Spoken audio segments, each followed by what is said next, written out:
Hello বন্ধুরা, আজকে তোমাদের জন্য একটা নতুন ভিডিও নিয়ে এসেছি।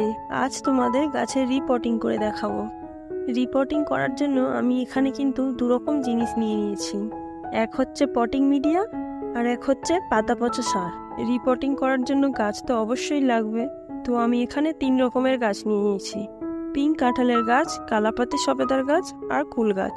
প্রথমেই পটিং মিডিয়া আর পাতা পচা সারটাকে ভালো করে মিশিয়ে নিলাম। পটিং মিডিয়া কিভাবে বানাতে হয় সেটা যদি জানতে চাও তাহলে চ্যানেলে গিয়ে ভিডিওটা দেখে আসতে পারো।